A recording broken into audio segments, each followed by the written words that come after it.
Dear students, I Prakash Birla. Today in this video lecture I will discuss about the viscose rayon fibers. Viscose rayon fiber is one of the oldest manufactured fiber, and it is comes in the category or belongs to the category of regenerated cellulose fibers. Historically, rayon fiber faced a strong challenge from the synthetic fibers like nylon, polyester and acrylic, which comes much later in the years. But in spite of this competition, it is still has retained its place as a major textile fiber and important textile fiber because of its hygroscopic nature. It is one of the important fiber which is useful for the blending with most of the synthetic fibers, particularly in the polyester and acrylics. And here the viscose process, you can see here.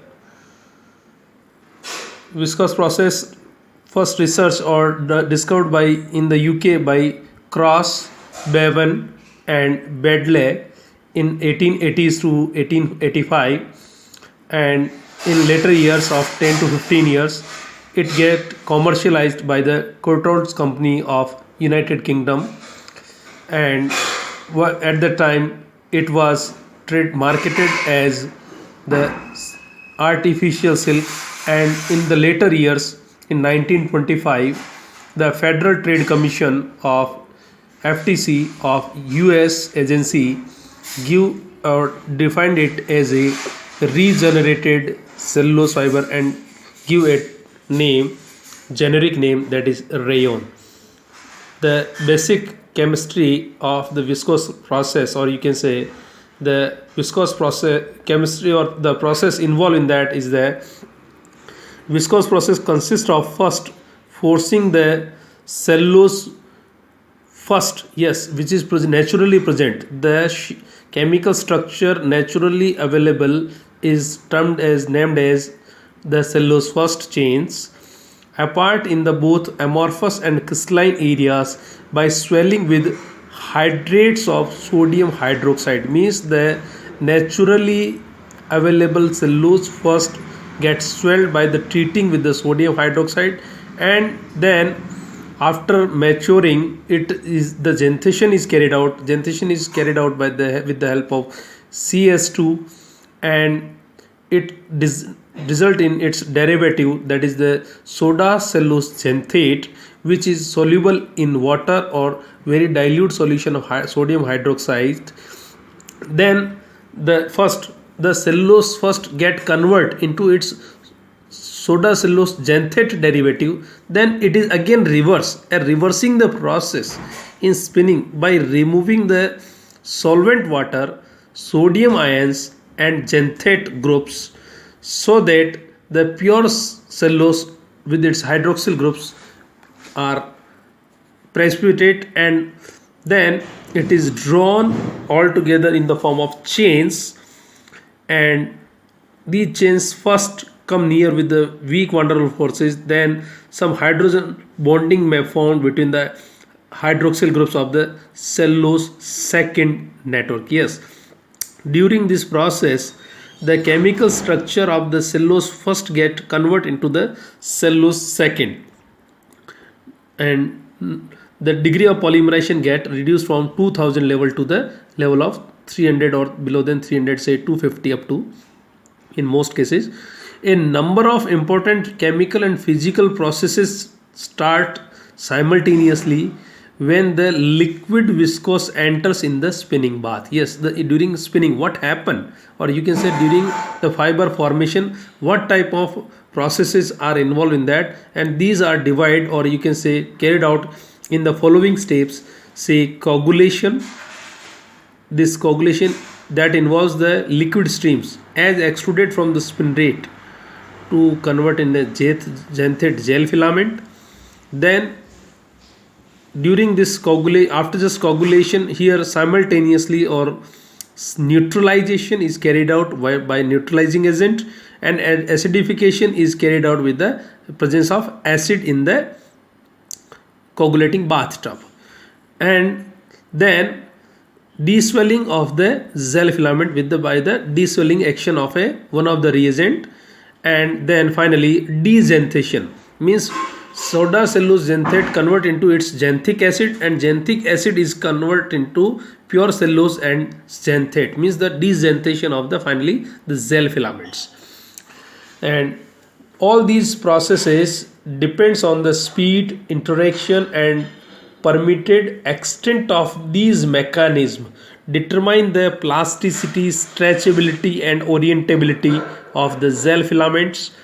The rates of the above four mechanisms that determine the final morphological orders or structure, and the rates can be varied. Yes, the rate of coagulation, rate of neutralization, rate of regeneration, rate of, you can say, deswelling action, all these together by any variation in these processes may result in the different level of amorphous and crystalline structures in the final filaments.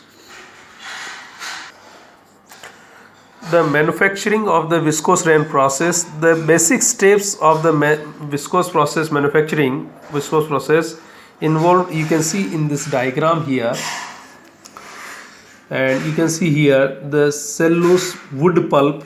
This cellulose wood pulp or paper boards come from the pulp industries, and you can see here. Then next is stripping, shredding, aging, xanthation, dissolving, then deaeration and filtration, here ripening, then filtration, deaeration and spinning, spinning, then washing and finally cutting and cut into bales. You can see here.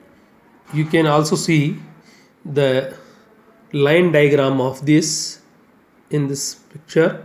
The stripping, shredding, aging, xanthation, dissolution, blending, ripening, filtration, deaeration, and if pigmentation or colors are, you can add here as spinning solution.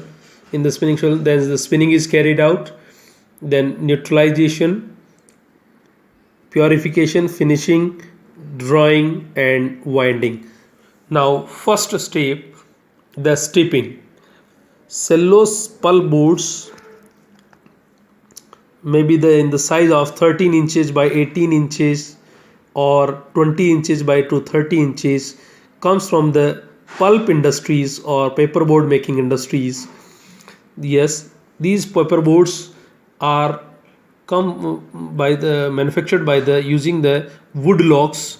Wood logs are treated with the pulping reagents, maybe calcium bisulfite, dilute sodium hydroxide, sodium carbonate, very dilute solutions of these are.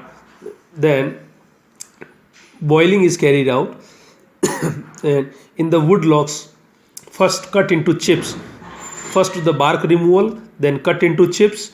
These chips are treated with the pulping reagent and a slurry of the wood is formed. This slurry is passing through a squeezing rollers and convert into a paper boards. The excess amount of the, or you can say the water and the dissolved mass, maybe lignin, lignocellulose, are removed and convert into the paper boards.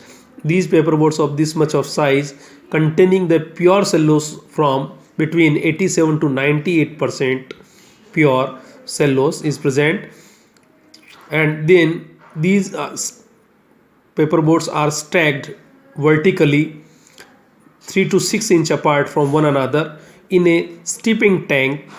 This tank is containing 17.5 to 18% NaOH. The steeping operation, which converts the cellulose into alkali cellulose and also removes if any hemicellulose or resinous impurity is still present in the paperboard is removed, and this process is carried out for 30 to 60 minutes, preferably at a temperature of 18 degree centigrade or room temperature. Although it has not been firmly established whether a true sodium salt of cellulose is formed, in this operation, or whether the product is hydrated adduct between NaOH or cellulose, or you can say simply the alkali cellulose is formed, and which is highly reactive in nature, and this sodium salt of the cellulose in further come use in the many reactions in later operations.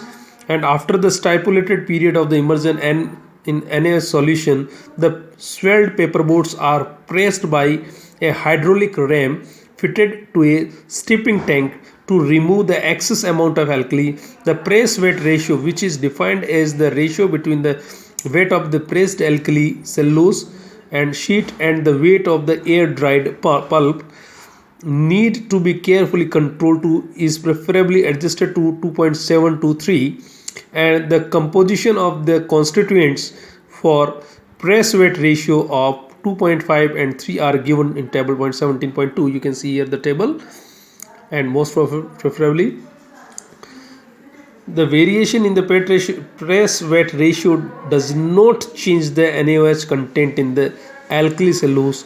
Both the cellulose and water content are changed. Batch to batch variation in press weight ratio could cause the serious problem in maintaining the quality of the product, as the press weight ratio influences the success of the subsequent operations like shredding, gentation or filterability. Now after the stripping, the soda cellulose paper boards now go for the next operation, that is shredding. This is a mechanical operation where the alkali cellulose boards are shredded into a fluffy crumbs. Shredding is accomplished through rotating serrated blades, and the operation is carried out for 1 to 3 hours at 25 to 35 degrees centigrade. Occasionally surfactants like the polyethylene glycol are added in this stage. Surfactant decrease the surface tension. This improves the dispersion of the carbon disulfide, resulting in overall increase in the degree of xanthate substitution. Okay, enough for this video lecture. Rest of the process I will discuss in the next lecture. Thank you.